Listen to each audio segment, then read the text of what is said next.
Before we get started, we are doing a charity stream next week to benefit the American Cancer Society, and it's called ETC Fights Cancer. We're gonna beat its ass. We're streaming on our Party Time channel and our Twitch channel for 8 hours straight with a goal of raising $2,500 for this charity. We're gonna be playing lots of games, including party games like Jackbox, where you can vote on who wins. We're also gonna be doing board games and Fortnite, all the ones you love. Links to our channels that will host the stream are in the description below, or if you'd just like to donate, we'll leave a link below as well for that. But now, let's get into the news dump. So you already know how we feel about the current DCEU or DCU or whatever the fuck it is slate, and how, aside from a few brief moments of cool imagery scattered across 3 other movies, Wonder Woman was far and away the most solid offering they've released so far. At the very least, it was a movie that built up the characters in a meaningful way. It had incredible fight scenes, it kept the audience emotionally attached to its leads, and then it sort of tripped at the end. But hey, it's hard to fault the whole thing overall, because that's usually what happens with most superhero movies these days. Yeah. The ending is always the least memorable part. True. So while we, as the public, sit around and watch some weird form of a shell game that seems to be happening behind the scenes with executives and directors over at DC, there's at least one thing we know that we can count on. Wonder Woman 2! Hey! Now, it wasn't always that way, though, as we're sure you probably remember. It seemed like they didn't put a whole lot of faith in that film because they'd never signed director Patty Jenkins on for what you would think would be an inevitable sequel. Kind of put them in the corner because the success of the film gave her the upper hand. She officially signed back on to direct Wonder Woman 2 in September of last year, nearly 3 months after the first Wonder Woman was released. Get paid, Patty. You getting paid, Patty? Patty, you getting paid? She's getting paid. Believe me. Since then, any news about the sequel has been drowned out by the sounds of someone putting a giant pot over your head and hitting it repeatedly with a ladle. AKA the Justice League movie. Yeah. And then there's the whole drama surrounding the Snyder Cut and that Joker movie that they're apparently casting without actually asking any of the actors, and then Joss Whedon backing out of the Batgirl movie because he apparently had writer's block. But that's all in the past, guys, and now we got some news. Wonder Woman has its villain, and it is Kristen Wiig? Yeah, comedian Kristen Wiig. Comedian. Yes. Who you most likely know from, well, every comedy movie from the past decade or so. My favorite, of course, being MacGruber. Your favorite, obviously, being Ghostbusters. But the world's favorite, Bridesmaids. Now, to be fair, she's definitely had her share of dramatic roles as well, and she's incredibly talented, so we're pretty excited to see her in a big-budget comic book movie playing the villain. Now, this news came from Patty Jenkins herself, who tweeted early Friday morning, "So excited to confirm the most thrilling news. Yes, it's true. So incredibly lucky to welcome the sensationally talented Kristen Wiig to our Wonder Woman family. Can't wait to finally work with one of my favorites. And so excited by what we have planned. Hashtag Cheetah." The fantastically talented Katrina Wagenstern. It's a joke about John Travolta. I rewatched that during this year's Oscars, and it's still one of the fucking funniest things I've ever seen. Much like gaming and movies, you always watch things years too late. Yeah. No, all the best clips are online. I saw that when it happened. I just rewatched it because this year's Oscars were kind of boring. Okay. I needed some spike. Plus, they were on sale on the Steam store. It's true. Yeah. So who is Cheetah? Well, like most comic book characters, there's a few iterations of the character, but back in February, there was a site called ThatHashtagShow.com who seemed to be the first to break the news that Cheetah would be the villain in Wonder Woman 2. And in their reporting, they said the following. Wonder Woman 2 is set to feature Barbara Ann Minerva, a British anthropologist who becomes the avatar of the Cheetah God after locating the lost city of Cardigan and stumbling into the middle of an ancient ritual. The third of 4 characters to carry the mantle of Cheetah, Minerva first appeared in 1987 in Len Wein's Post-Crisis Wonder Woman, Volume 2, Number 7, and after a brief hiatus, reclaimed the title in 2011 when DC launched the New 52. So there you go. There you have it. Now, we do have a few updates regarding some of the other properties, though, despite the fact that this news could change at any point in time. And will, probably. Flashpoint, still happening, finally locked down its director, or... His first director. Well, no. This is... Well, I guess because the title change. You see, if we change the title... Oh, my joke is that whoever we're about to announce is going to drop out. Oh, okay. Well, then it would be... Wow. Anyways, we should say directors, because it's now been confirmed that Jonathan Goldstein and John Francis Daly, the little kid from Freaks and Geeks and Waiting, will be taking over the duties after Dope director Rick Famuyiwa stepped down, and also after Lego Batman director Seth Grahame-Smith stepped down. Whew. So now they have 2 directors. So even if one steps down, they could still have the other, That's smart. right? It's a good insurance policy. Yeah. Designated survivor. Yeah. Anyway, Jonathan Goldstein and John Francis Daley are a unique choice, mainly because they're primarily comedy writers, with one of their most recent projects being Spider-Man: Homecoming. Plus, they just did that new movie for Warner Brothers as well called Game Night, which apparently is really funny. I heard it's great. Yeah. But I'll watch it on a plane. A year later. Just like I watched The House on a plane and was like, Hey, damn The it, House was pretty good. This is a great movie. Yeah. God damn it. Anyway, after seeing The Flash in Justice League, the move to bring comedy screenwriters in to oversee Flashpoint makes a lot of sense, especially considering the positive fan reaction towards the cinematic portrayal of the character. This could actually work, so color us excited, unless there are even more shakeups. And there will be. Finally, to put a pin in all the DC news that came out this week, there's some new info about that Joker origin movie, but it's pretty much what we assumed all along. No, it's not new casting info, but according to The Wrap, Todd Phillips' planned Joker origin movie will portray Batman's arch nemesis as a failed 1980s comedian who becomes the clown prince of crime after bombing with audiences. Dice! So basically, it'll be some sort of take on the Killing Joke. How could you fail in the 80s as a comedian? Oh, what's in the bowl, bitch? You didn't even have all these SJWs running around telling you that jokes are offensive. What's the deal with Batman? Maybe the Joker was too edgy, even for 80s crowds. He was smashing heads instead of watermelons. Yeah. Why do you park on driveways and drive on parkways? I don't know, Gallagher, fuck you. That's why. I did like his, my favorite Gallagher joke is that he put a diaper on an anchor and was like, you know when you have kids, you want to do something? Nope. Babies. I like it. It's literal. He used the props to really get the point across.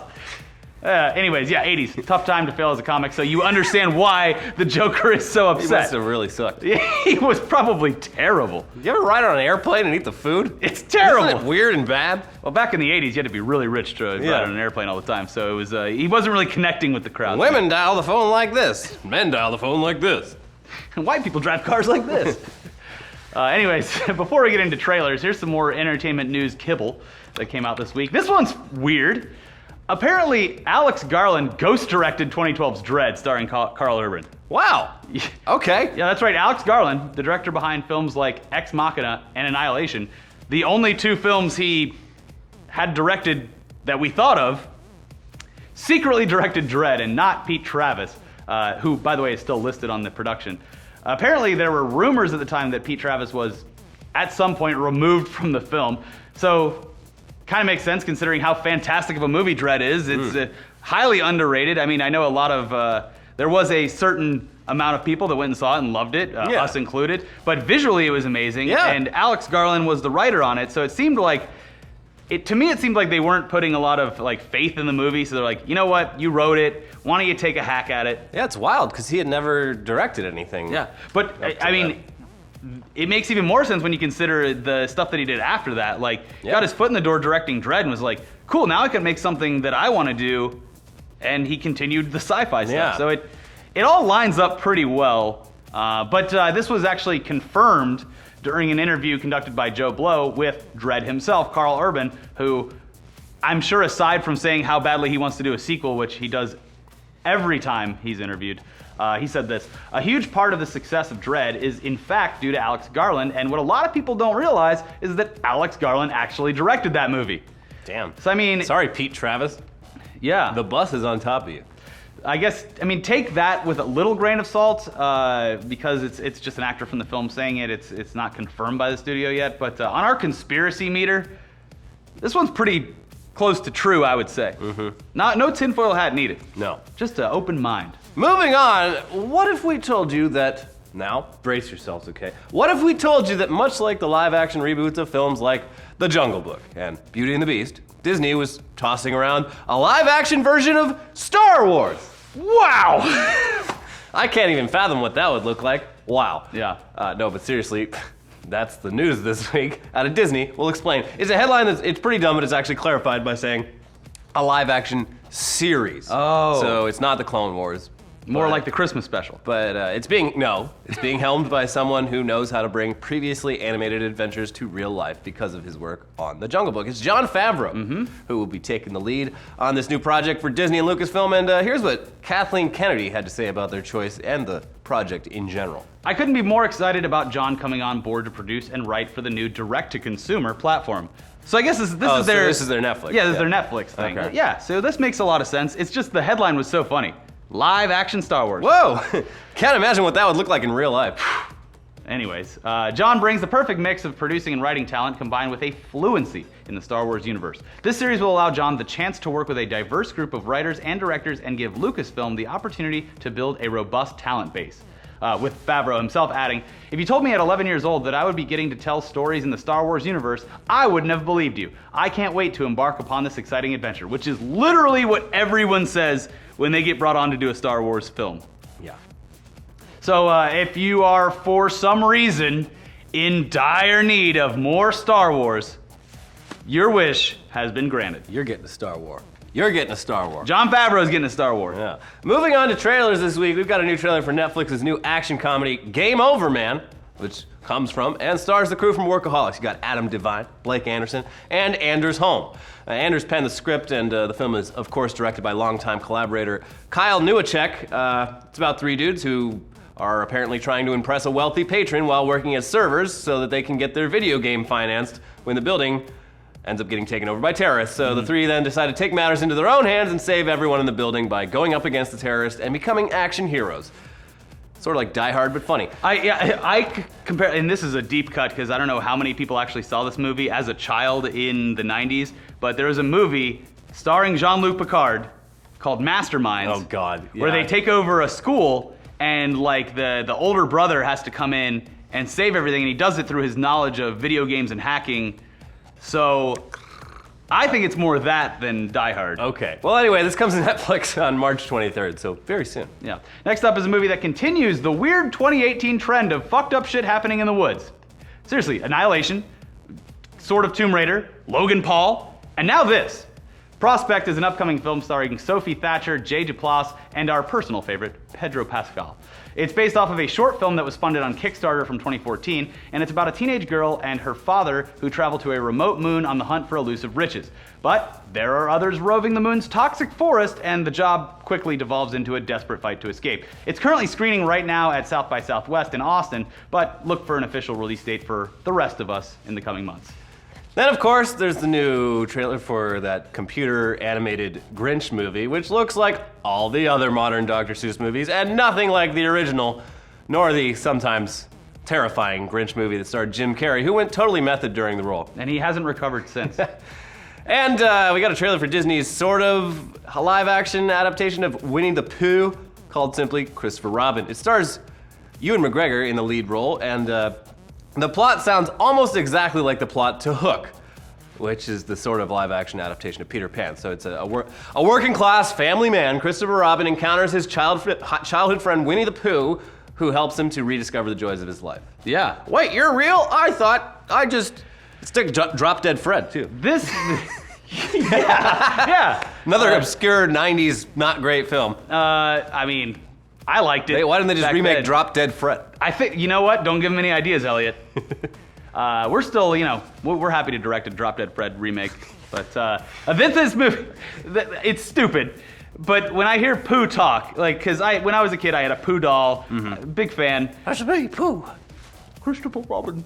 I will probably get very emotional in this movie. If you have a heart and you have enjoyed Winnie the Pooh in any of, even the Russian one, Winnie Pooh. I don't know, it's gonna be weird when like Winnie the Pooh and Christopher Robin are hanging out, and then Christopher Robin starts doing heroin. That's gonna be weird. Yeah. or it could just evolve into Ted 3. Please don't. Anyways, yeah, Pooh gets drunk, loses all hope. Christopher Robin has to bring him back to the 100-acre wood. Another Woods movie. Why are we going to the woods this year? Fucking Logan Paul is part of the Illuminati, and this is all a big conspiracy. That's what I think. Anyways, yeah, well, I'm very excited to see the first clip of Tigger. Oh yeah. Because Yeah, he's I wild. don't know. Tigger's a little bit ableist now. Yeah. Before we had diagnoses for. Tigger's he's ADHD. on all kinds of Ritalin. Yeah. He's gonna be very morose. Pooh's got to bust Tigger out of the mental institution. Christopher Robin's gonna get him off his meds. Yeah. And then shit goes fucking wild. Because having Tigger run around any modern city, bad idea. It's like a bull in a china shop. It's like a real tiger being loose in a city. That's true. Oh.